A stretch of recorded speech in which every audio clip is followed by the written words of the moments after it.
The Skybox for Dawn of the Infinite Mega Dungeon Dragonflight Raid. Yes, Mega Raid Dungeon, whatever you want to call it. It's a Mega Dungeon for 10.1.5 has been released. And usually, like, Skyboxes, are they really news? Not really, no. But this Skybox is particularly beautiful, I'm not going to lie. Let's check it out real quick, because all in all, the visuals from this place are amazing so far.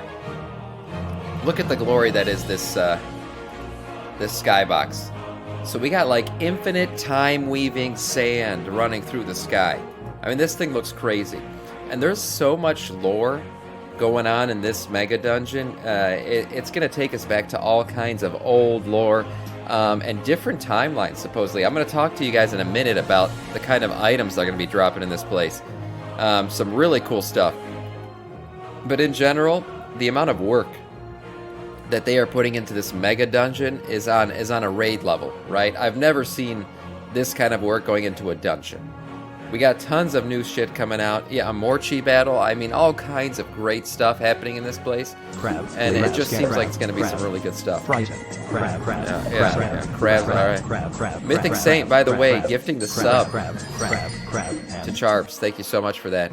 We are close to a hype train there. Here's the other piece of news I wanted to talk about. So not only does the Skybox look unbelievably beautiful, but there's some really cool lore items dropping in this raid. Several new trinkets have been discovered on Dragonflight patch 10.1.5. These Paracausal fragments represent pieces of storied weapons, like Doomhammer, the greatest weapon in the game ever, Frostmourne, Sulfurus, seemingly taken out of time. So this is kind of like you got the Avengers going back and grabbing Infinity Stones from another timeline. Well, here we got fragments from ancient weapons. Look at this. Azzinoth, Doomhammer, Frostmourne, Sechenal, Sulfurus, and Valinir. I mean, look at this stuff. Look at this stuff. Tell me this doesn't look cool. I mean, obviously the Frostmourne equip. Anything that dies near you grants you a lost soul up to 10. I don't even know what a lost soul would do. Would that be a cool buff? I guess. But these items look crazy. They all have really cool little abilities. I'm guessing these will become some of people's best in slot trinkets. These should already be familiar to players with the exception of, I've never heard of Sechenal. I have no idea what that is. Which, according to non-canon Warcraft RPG scorebook, Shadows and Light, was a staff from the Titan Eonar. Oh, wow, okay. Yeah, Necro Trinket, maybe. I don't know, maybe. Yeah, but the fact that these items are trinkets is also very intriguing, leading us to speculate whether they might be special rewards from the Time Rift upcoming Mega Dungeon, or a new set of patch-specific chase items similar to the Onyx Amulet. Either way, very cool. I do think they're going to be related to the Mega Dungeon. I mean, it totally makes sense. They're putting a ton of work into this thing. Like I said, I mean, the Skybox and everything else, it's just next level detail. So this thing is going to be hyper relevant, I'm guessing, for the entirety of the 0.5 patch. Moving on. Normally Tabards wouldn't be news. Okay, normally you'd be saying, Sam, why are you talking about Tabards, man? Why are you wasting our time? We need to get to raid. Well, these Tabards are interesting because they indicate alternate timelines. Right, so here we go. This is the Utopian Tabard. Now, if you don't remember the Frost Giants, what the hell were you doing with your life back in the Rat days? But anyways, this appears to be identical to the Wrath of the Lich King Classic Reputation Tabard, Sons of Hodir. Though the name doesn't quite seem to fit. It's clearly related to Frost Giants, even using the icon, the same shit.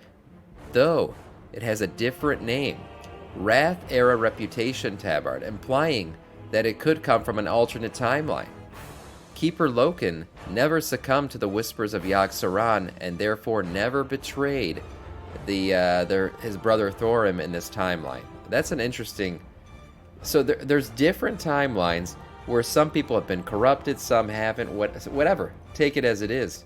But this is some really cool stuff where maybe certain things that happened in our timeline didn't happen in others.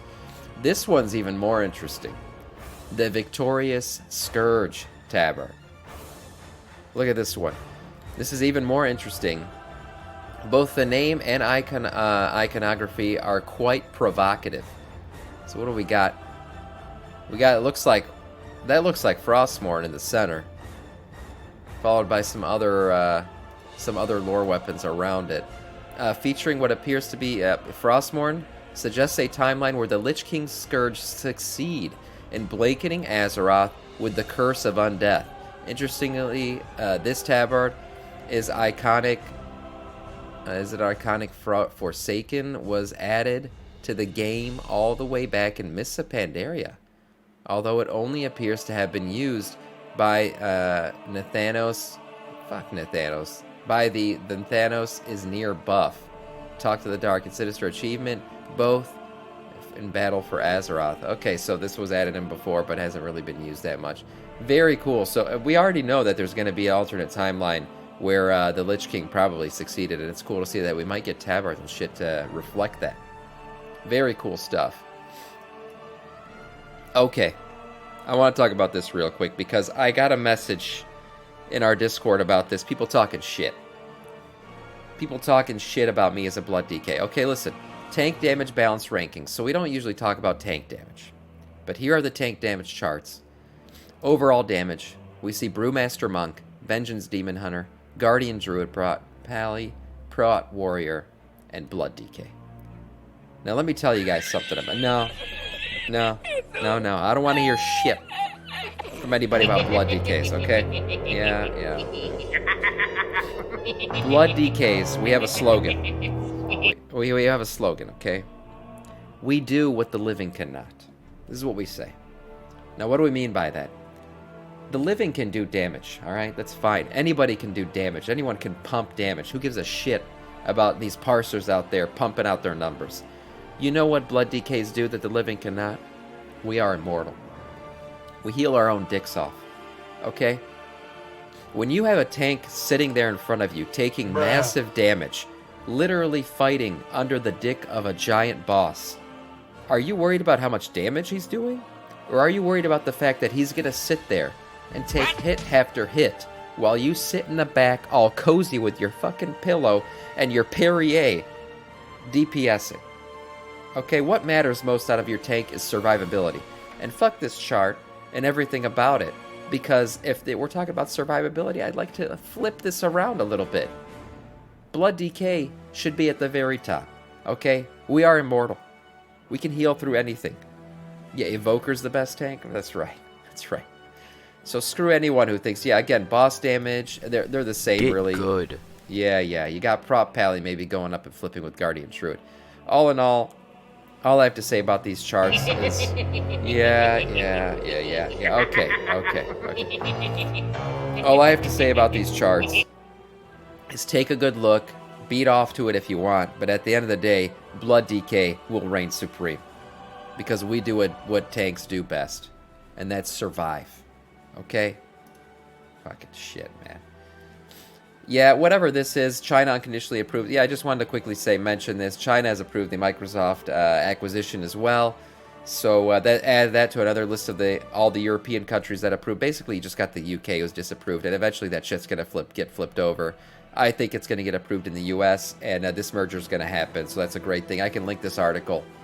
I do think the Microsoft merger is a great thing for this game. I hope it happens. I'm cheering for it. And Bobby will get more money, and that poor guy, he needs more money. Sometimes thinking about how much that man has sacrificed. Way better. Yeah. In every aspect. It will be better. It will be better. Muscle tone, everything. Pallies do that better than DKs now, though. Get the hell out of here, Raikkonen. Get out of here with that blasphemous chat and my blasphemous talk in my chat. Okay?